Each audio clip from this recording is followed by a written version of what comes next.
My parents don't understand. All the drinking and fighting means I'm scared. I'd like a cuddle, perhaps a bedtime story, but mostly I'd like them to stop shouting at me. And sometimes they hit me. Feeling scared every day and not feeling loved or wanted will change me for the rest of my life. Later, I'll have problems at school, problems with alcohol, and I'll get in trouble with the police. What's happening to me right now means I'm more likely to have serious health problems in middle age and die sooner than I should.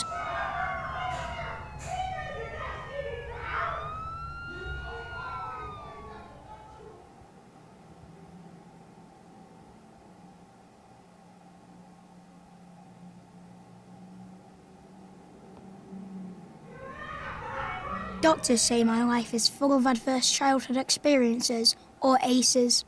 But in my world, this means I see my dad hitting my mum.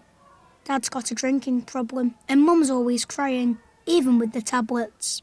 I'm always being shouted at and hit. After the booze and fags, there's not a lot of money for toys or clothes, or even food.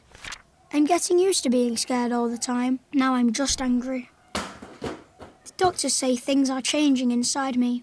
My brain isn't learning how to control my feelings properly. My body can't relax like those kids who don't have ACEs, so my body won't be able to repair itself properly when I get older, making it more likely I'll get cancer or heart disease as an adult. It hurts when my parents hit me, but the real damage is hidden, and that damage will be with me for life.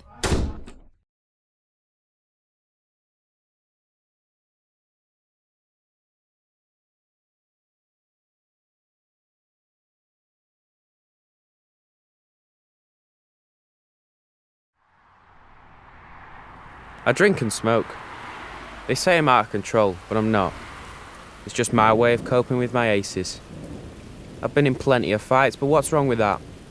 Kids' punches don't hurt half as much as when my dad hits me. I beat up a kid last week at school because he looked at me weird. Who cares? I ended up with more time out of school. Learning's not for me anyway, and the teachers don't care any more than my parents. I don't like the way anyone looks at me except my girl. She's 16 and pregnant, just like my mum was with me.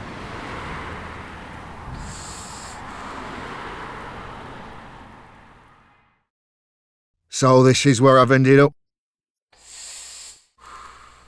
I've got diabetes and cancer's probably on the way.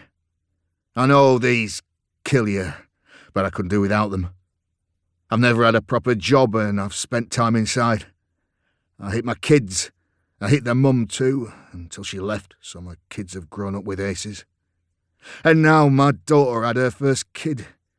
She's 16. The course of my life was set in the wrong direction a long time ago. I know where I'm heading, and sadly I know where my kids are heading too.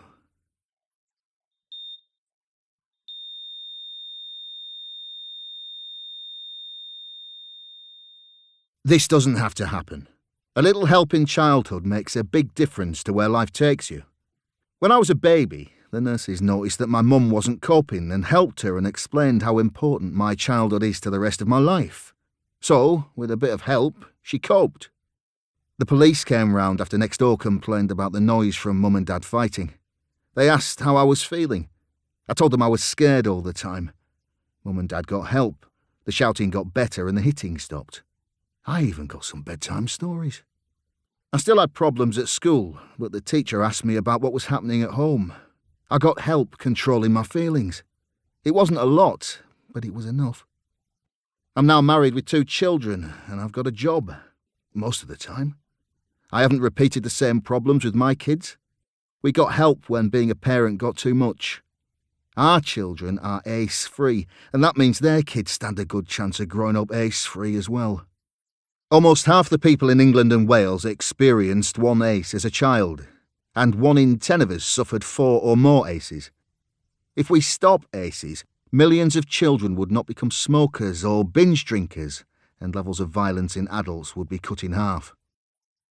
Fewer ACEs in childhood also means fewer adults developing diseases like cancer, heart disease and diabetes in middle age.